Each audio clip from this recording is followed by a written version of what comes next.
This episode of Prescott Talks, I'll be speaking with Brooks Compton, who's running for the Prescott Unified School Governing Board. I saw Brooks at one campaign event, and I was really impressed, and I got a hold of him, and we've been in contact ever since. I'm a columnist for the Prescott E-News. I write a weekly column on Sundays, and I've written about Brooks before. Anyhow, Brooks, how are you today? I'm doing great, and thank you for inviting me here. I appreciate it. Now, Brooks, what prompted you to run for the school board? Well, like many parents during COVID, I paid attention to what was coming home in my son's Google Classrooms, but specifically what happened was on April 21st, 2021, I picked my son up from school at Mile High Middle School. He's in 7th grade.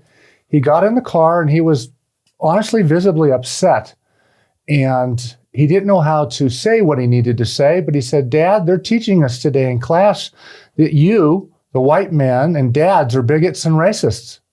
And I asked him, "Well, son, let me see this lesson. I want to see it." And he said, "Dad, they won't let us take it home."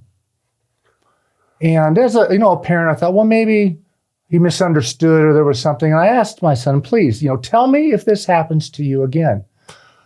Well, the very next day, April 22nd, 2021, I picked my son up from school. He gets in the car and he immediately says, "Dad, it happened again, but today moms and white women are racists and bigots."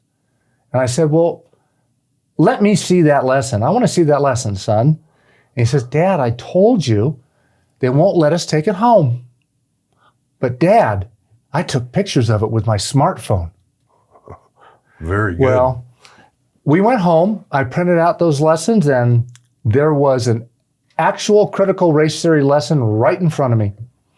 And the moral of the story about the white man and the white woman and mom and dad in the story taught to my son in 7th grade life skills class at Mile High Middle School was that the white man needs to eliminate his cultural trash. And I was shocked, to say the least. And what did you do as a result of learning this? Well, within about probably 5 seconds, I had called the principal at the middle school, and I asked him specifically, told him what happened. I asked him specifically, whose cultural trash are we talking about here? And he told me that, that couldn't happen at Mile High Middle School, that would be reverse racism. So I demanded a meeting with the principal and the teacher the very next day. I went down there, and of course, they denied it, and I pulled out the pictures that my son had taken and said, "Well, what's this?" Dead silence from the principal. I think he went into a coma. Huh. But the teacher was, he lit up. He was a proud, woke warrior. Huh. And he said, "Yeah, I've been teaching that, and here's the website where I get it from.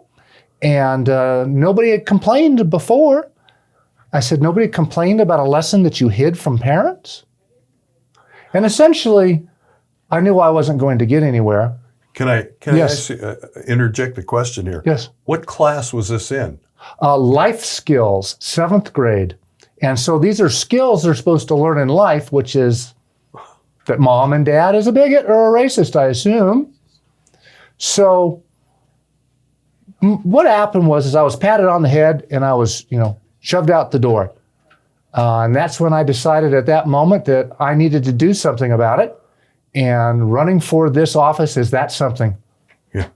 Now, since that time, as a parent, have you heard other topics or other policies or something that you've learned about that are affected by critical race theory? Once you start paying attention, which was COVID helped us do that, you will see that critical race theory is rampant throughout the Prescott Unified School District. And I mean rampant. So not just at Mile High Middle School. Oh no, it's everywhere. I don't need to go, my son is now in high school and I don't want to go into it at this particular time, because he's just starting high school. But let's say another lesson that was at Mile High Middle School was that our children were taught to emulate Malcolm X. And there were pictures in the hallway that were drawn by the children saying, "Fight like Malcolm X." And I have the actual lesson where children are taught that Malcolm X was a remarkable man that they need to emulate.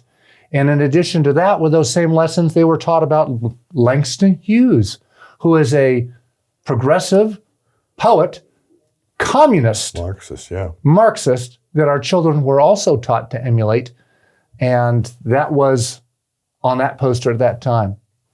In addition, there's many other things that go on in that school. For example, one more I'll give you real quick, CNN 10. This is 10 minutes of indoctrination by CNN given to our children, mandatory, every Friday, with such fabulous topics as Biden's border policy successes, or maybe Greta Thunberg and climate change. Have you heard about any counter arguments to that? I mean, talking about the founding fathers or other policies that we've done, like fighting a civil war to stop slavery or anything like that? That is pretty much skimmed over, and the entire focus is on social emotional learning, pronouns, critical race theory, oppressor, oppressed, and in addition that our children are not supposed to complain because about opposite genders in the bathrooms, and my son has girls in the boys' bathroom. Yes, girls in the boys' bathroom identifying as boys. This is both at Mile High Middle School and Prescott High School? I have experienced it significantly at Mile High Middle School. And I'm seeing, if it's only been a week, my son's been in school at Prescott High School. So we'll wait and see about that. And do you think that this social emotional learning and critical race theory, they're all tied together? They're all under one umbrella? Critical race theory is the root of all of this. The most important thing we need to do is to pull out that root.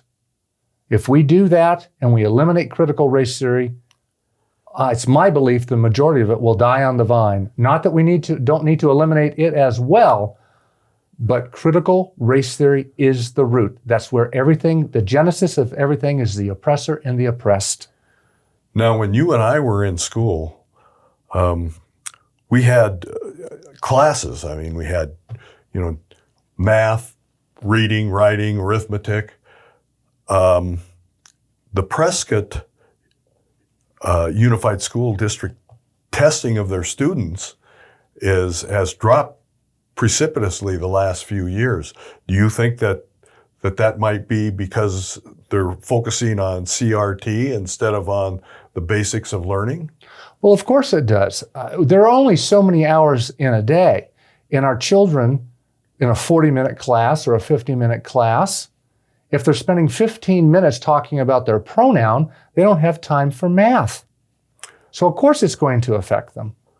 Now, is that what they're doing when a kid goes into class? Does he have to give his or her preferred pronouns to the teachers? Well, they're not forced to, but let's just say it's suggested, and it is different from teacher to teacher. So every classroom is different. And what this is causing extreme strife amongst our children. They are unhappy in school. School is not a pleasurable place for them to be because everywhere they turn in the Prescott Unified School District, they are hit smack in the face with politics. Politics, adult politics. They need to be enjoying themselves and enjoying their classmates, and they're given no time to do that, and they are simply being indoctrinated in every class day after day. Well, and it appears that they're being indoctrinated with just the one progressive left-leaning side, with Can they argue with the teacher about some of this stuff? Well, I'm proud to say that my son does argue with the teacher. And I'll tell you one story. In a social studies class, when they were watching CNN 10 on Fridays, they were supposed to then be watching CBS Wednesdays.